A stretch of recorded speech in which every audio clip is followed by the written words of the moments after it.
नमस्कार, मैं हूं आपके साथ अमृता और आप देख रहे हैं मैक्स महाराष्ट्र हिंदी।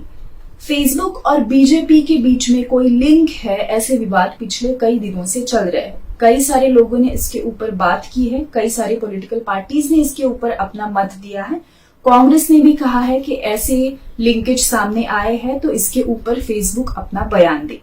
यह तब सामने आया जब यूएस के वॉल स्ट्रीट जर्नल ने ये कहा कि भारत में एक पॉलिटिकल पार्टी की तरफ फेसबुक का झुकाव दिखाई दे रहा है और वो पॉलिटिकल पार्टी है भारत की रूलिंग पार्टी बीजेपी। बीजेपी के जो 3 नेता है, उन्होंने इलेक्शन के दौरान कुछ हेट स्पीच दिए थे जिसके ऊपर उन नेताओं पर कार्रवाई हो और ये हेट स्पीच फेसबुक से निकाले जाए, ये फेसबुक को कहा गया था, लेकिन फेसबुक ने इसके ऊपर कोई एक्शन नहीं ली। उसके बाद वॉल स्ट्रीट जर्नल ने ये जो पूरी इंफॉर्मेशन है, ये किस तरह से लिंकेज है और क्यों बीजेपी की तरफ फेसबुक झुकता दिखाई दे रहा है, इसके ऊपर एक रिपोर्ट बनाया था, एक न्यूज बनाई थी। उसके बाद भारत में काफी बड़ा बवाल खड़ा हुआ। हालांकि चुनाव और फेसबुक को लेकर भारत में या फिर बाकी सारे देशों में ये पहली बार नहीं होता दिखाई दे रहा है। इससे पहले भी यूएस इलेक्शन के दौरान किस तरह से फेसबुक ने इलेक्शन को मैनिपुलेट करने की और एक विशिष्ट पार्टी को हेल्प करने के लिए किस तरह से स्ट्रैटेजी की गई थी, इसके बारे में कहा गया था और इस पर भी बहुत सारे विवाद खड़े हुए थे। आर्टिकल 14 नाम का एक इंडिपेंडेंट मीडिया पोर्टल है जिसके ऊपर ये इन्वेस्टिगेटिव जर्नलिज्म किया गया और कुछ चौंकाने वाले आंकड़े सामने आए हैं जिसमें ये बताया गया है कि फेसबुक और बीजेपी के बीच में किस तरह से लिंकेज है। ये जानने के लिए हमने ये इन्वेस्टिगेटिव जर्नलिज्म जिन्होंने किया है, उनका नाम है जर्नलिस्ट कुणाल पुरोहित, उनसे बात की और ये पूरा इन्फॉर्मेशन क्या निकला है, ये रिपोर्ट क्या है, ये जानने की कोशिश की। तो इस इन्वेस्टिगेटिव रिपोर्ट में क्या कहा गया, बहुत चौंकाने वाली इन्फॉर्मेशन थी। जैसे कि फेसबुक ने लोकसभा इलेक्शन 2019 से पहले कुछ पेजेस ब्लॉक किए थे, उसमें से 702 पेजेस कुल मिलाकर ब्लॉक किए गए। उसमें 687 पेजेस जो थे वो कांग्रेस से लिंक्ड थे। तो कांग्रेस से लिंक्ड पेजेस को बहुत बड़ी संख्या में ब्लॉक किया गया, लेकिन बीजेपी से रिलेटेड पेजेस को ब्लॉक नहीं किया गया, ऐसा ये रिपोर्ट कहता है। तो क्यों ब्लॉक किया गया और किस तरह से बीजेपी एड्स के जरिए फेसबुक को पैसा देता रहा है, इसके बारे में भी इस पे बहुत अच्छी इंफॉर्मेशन दी गई है। और भी कुछ जानकारी इसमें दी गई है कि जैसे फेसबुक ने 2019 में ये कहा था कि एक कंपनी है जो अहमदाबाद में है, अहमदाबाद की एक आईटी कंपनी है जिससे फेसबुक के बीजेपी के पेजेस का लिंक सामने आया था। कुल मिलाकर 5 ऐसे फेसबुक के पेजेस थे जिनका लिंक अहमदाबाद की एक आईटी कंपनी से जुड़ा था और इसी कंपनी का लिंक नमो ऐप से भी जुड़ा हुआ था। ये फेसबुक ने अपने प्रेस रिलीज में कहा था, ये फेसबुक ने बयान दिया था। लेकिन जब बीजेपी के आईटी सेल ने यह बयान पूरी तरह से ठुकरा दिया और कहा कि ये पूरी तरह से गलत है, झूठ है, तब फेसबुक ने यू टर्न लेकर ये पूरा मामला ऐसा किसी भी तरह से ये लिंकेज नहीं है, इस तरह से कहा गया। तो ये सारी इंफॉर्मेशन क्या है, किस तरह से ये लिंकेज है और क्या सच में जानकारी जो है वो दर्शकों के पास, फेसबुक यूजर्स के पास बहुत फिल्टर्ड तरीके से आती है, उनका इस्तेमाल किया जाता है एक पर्टिकुलर एजेंडा प्रोपोगेट करने के लिए, क्या यही रियलिटी है, इस तरह से चुनाव मैनिपुलेट होते हैं। इन सब की जानकारी हमने खुद उस जर्नलिस्ट से ली जिन्होंने इन्वेस्टिगेटिव रिपोर्टिंग किया है। उनका नाम है कुणाल पुरोहित। कुणाल फ्रीलांस जर्नलिस्ट है, पहले फ्री प्रेस जर्नल में काम कर चुके हैं, हिंदुस्तान टाइम्स में काम कर चुके हैं और मास्टर्स इन डेवलपमेंट स्टडीज किया है उन्होंने लंदन यूनिवर्सिटी से। तो जानते हैं कुणाल से किस तरह से उन्होंने ये इन्वेस्टिगेशन पूरा किया। कुणाल, बहुत स्वागत है आपका मैक्स महाराष्ट्र हिंदी में। आपने आर्टिकल 14 के लिए ये जो इन्वेस्टिगेटिव जर्नलिज्म में रिपोर्टिंग किया है, इसमें बहुत सारी ऐसी इंफॉर्मेशन है जो शायद ही इससे पहले बाहर आई हो। हालांकि फेसबुक पर बहुत ज्यादा आरोप इससे पहले भी हुए हैं कि किस तरह से ये इन्फ्लुएंस करता है लोगों को, किस तरह से डेटा लिया जाता है। यूएस इलेक्शन में इसके ऊपर बहुत बड़ी चर्चा और वाद हुए थे। लेकिन आपके इस इन्वेस्टिगेशन में क्या चीजें सामने आई है कि किस तरह से लोकसभा चुनाव में बीजेपी के साथ इसका लिंक रहा है, इसके बारे में आपसे जानना चाहेंगे। पहले तो बहुत बहुत शुक्रिया अमृता मुझे यहाँ लेके आने का। जैसे आपने कहा आर्टिकल 14 एक मीडिया ऑर्गेनाइजेशन है बैंगलोर बेस्ड जिसने ये स्टोरी पब्लिश की थी मेरी, और मैं एक इंडिपेंडेंट जर्नलिस्ट हूँ वहाँ।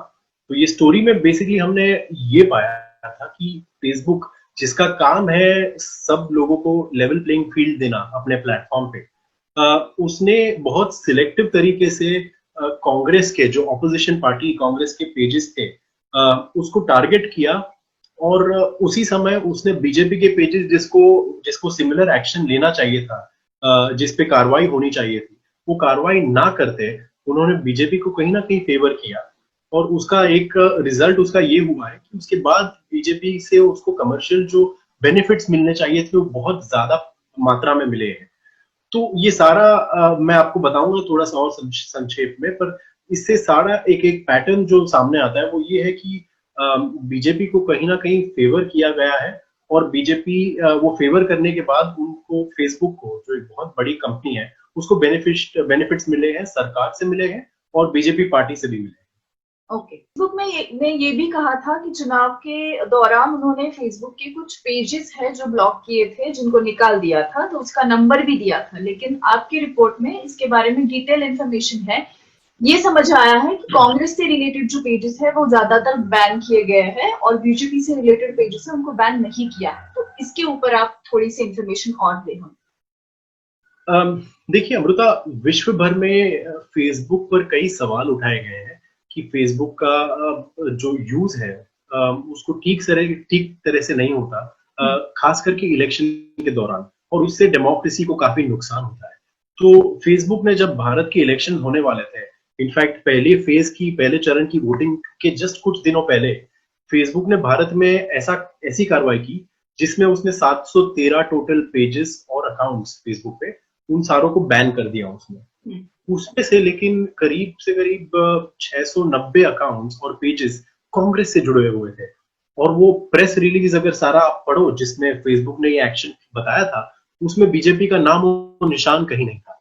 तो उसमें उनको मुझे ये सबसे पहले ये बहुत ज्यादा मुझे आश्चर्यचकित करने वाली बात लगती है कि उन्हें कहीं बीजेपी को कहीं मतलब बीजेपी के पेजेस नहीं मिले उनको, ना तो कोई अकाउंट्स मिले जो जहां उनको वायलेशन दिखा हो।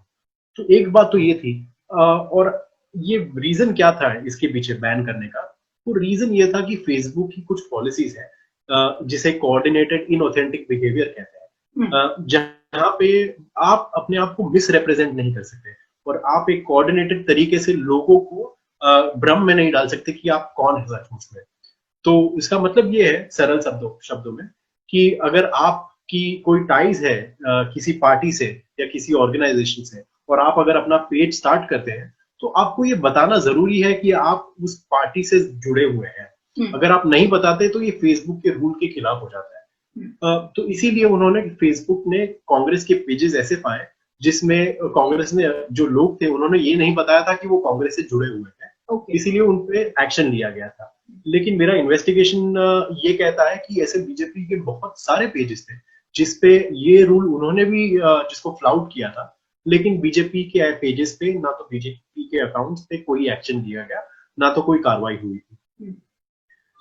और ऐसे कितने कांग्रेस के पेजेस है जो बंद किए गए और बीजेपी के कौन से पेजेस थे जिनसे सबसे ज्यादा रेवेन्यू इलेक्शन के दौरान फेसबुक के एड्स के लिए दिया गया?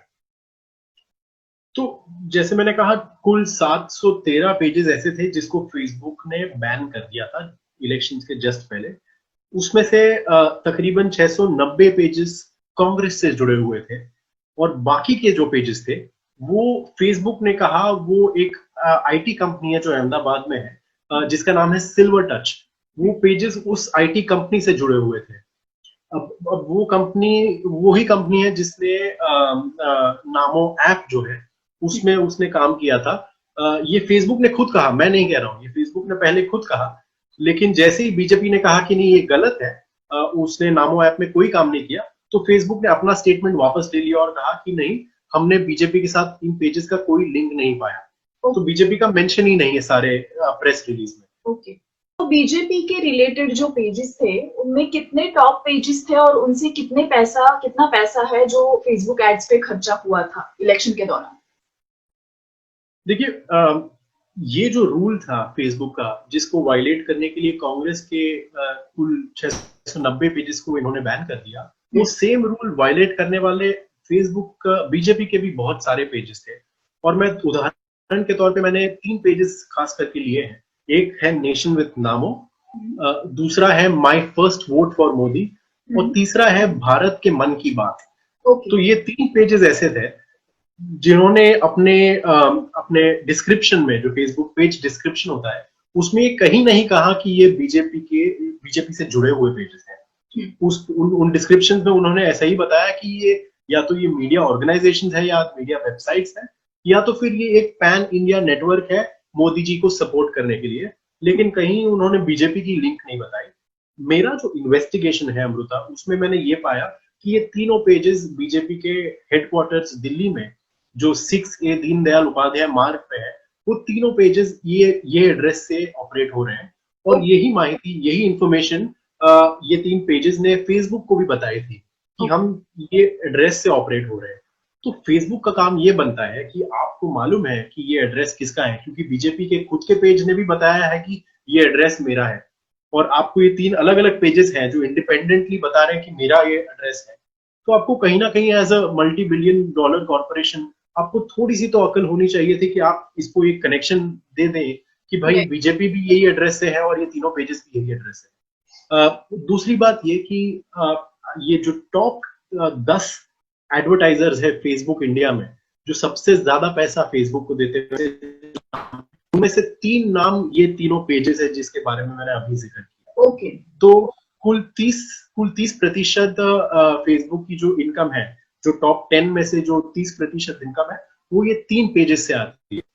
तो मतलब समझ लीजिए तकरीबन 16 करोड़ रुपए पेजेस ये सारे 10 एडवर्टाइजर्स मिलके फेसबुक को देते हैं।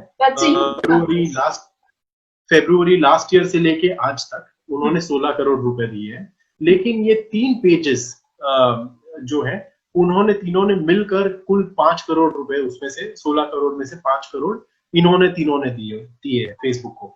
तो ये बहुत ज्यादा बड़ी राशि है, और ये बहुत ज्यादा बड़े एडवर्टाइजर्स है, कोई ये छोटे खिलाड़ी नहीं है। अगर ये आप टॉप 10 एडवर्टाइजर्स में 3 पेजेस ऐसे हैं जिनका संबंध बीजेपी से है, लेकिन फेसबुक उसे देखना नहीं चाहता, या तो फेसबुक देख नहीं सकता, तो ये बहुत ज्यादा गंभीर बात है, ये मुझे लगता है। कुणाल, फेसबुक पे ये पहली बार नहीं है कि इस तरह के कुछ एलिगेशंस लगे हो। यूएस इलेक्शन में भी देखा, वो भी एक बहुत बड़ा बवाल बन चुका था कि किस तरह से ट्रंप को डेटा लीक करके फेसबुक के द्वारा हेल्प की गई। सो कहीं ना कहीं ये जो चर्चाएं हैं, जो विवाद है, ये बहुत पहले से चलते आ रहे हैं। लेकिन इस न्यूज के लिए इन्वेस्टिगेशन करते वक्त आपने फेसबुक से जानकारी लेने की कोशिश की थी, या फिर बीजेपी से, और आपको क्या रिस्पॉन्स आया उनकी तरफ से? बिल्कुल अमृता, जैसे हम पत्रकारों का काम होता है, हमने उनसे भी जानने की कोशिश की कि ये आपने क्यों किया था और इसके पीछे क्या क्या रीजंस थे, क्योंकि मुझे उनकी साइड भी सुननी थी, और उनका एक्सपीरियंस था, उनकी रीजनिंग थी, वो भी जानना था। लेकिन 3 दिन तक हमने कोशिश लगातार की कि फेसबुक से हम उनसे उनका कमेंट ले सके, उनकी अंडरस्टैंडिंग ले सके।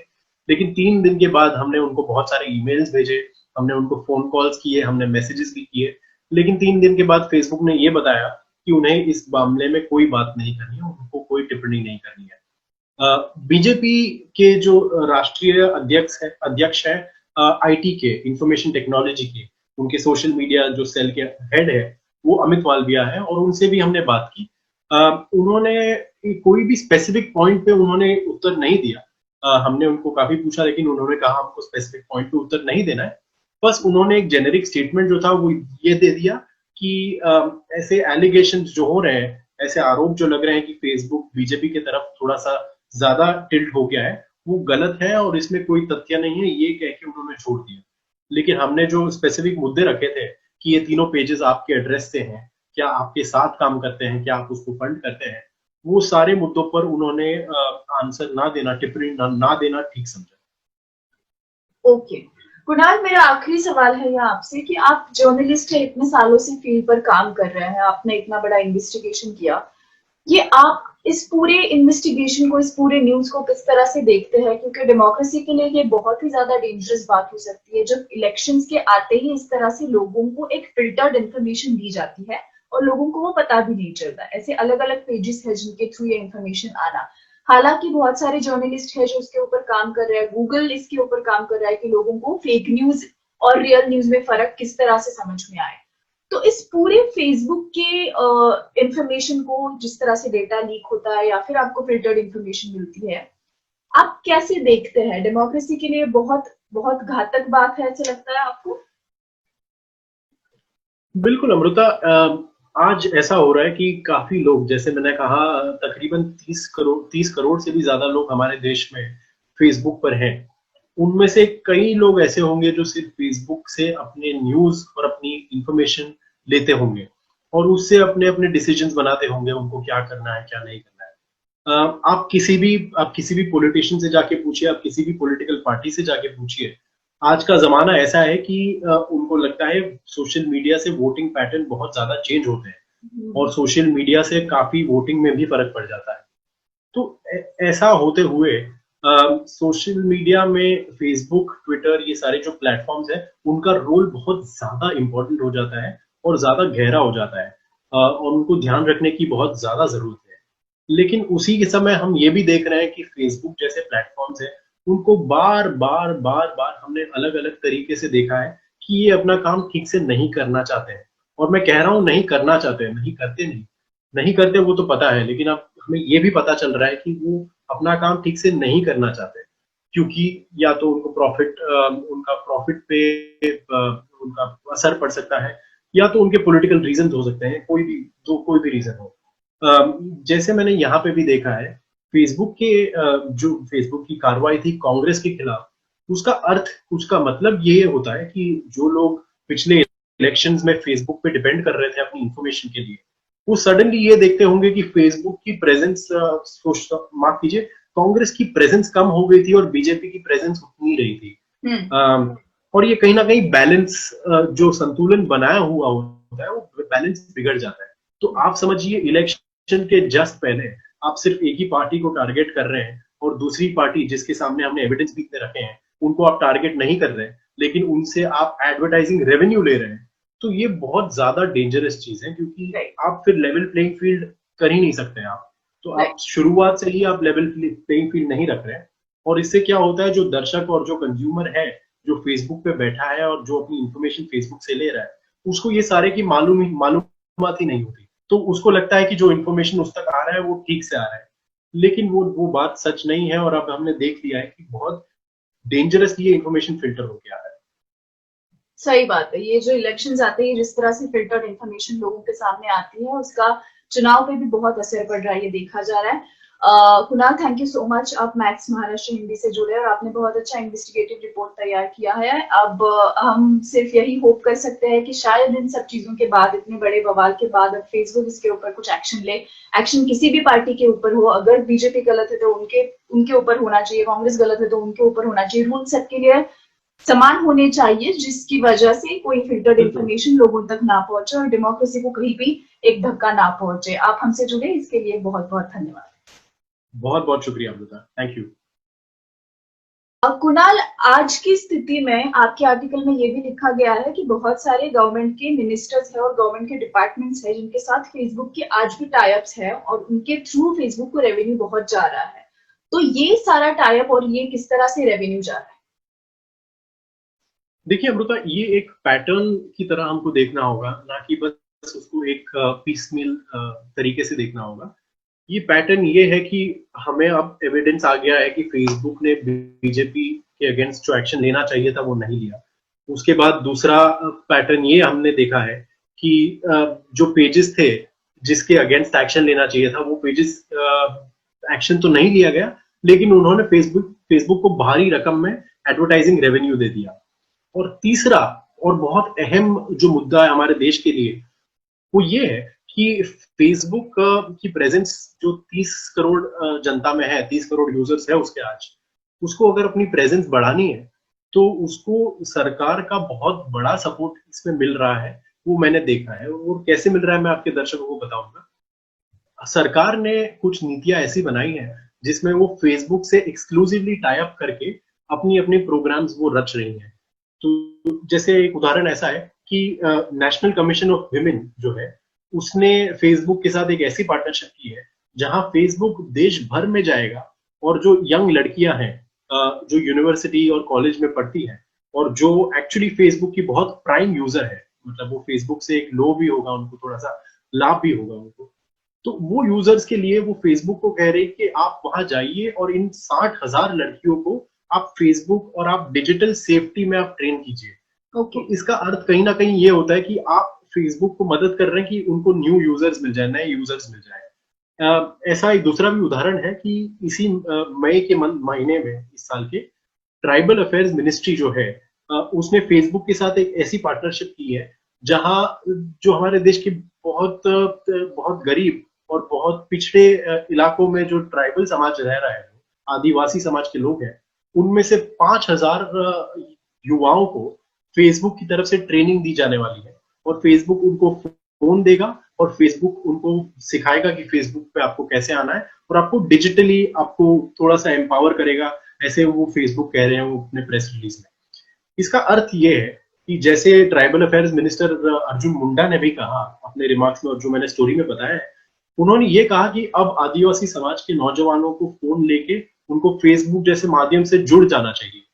तो कहीं ना कहीं सवाल ये उठता है कि क्या सरकार फेसबुक को ज्यादा लोग इकट्ठा करने में मदद कर रही है और फेसबुक का जो रीच है, फेसबुक के जो यूजर बेस है, क्या उसको एक्सपैंड करने के लिए सरकार उसकी मदद कर रही है? क्योंकि ये जो स्टेटमेंट्स ऐसे हैं और ये जो एक्सक्लूसिव पार्टनरशिप्स है, कहीं ना कहीं लोगों में ये एक संकेत जाता है कि सरकार की तरफ से एक मैसेज आ रहा है कि फेसबुक यूज करना ठीक है।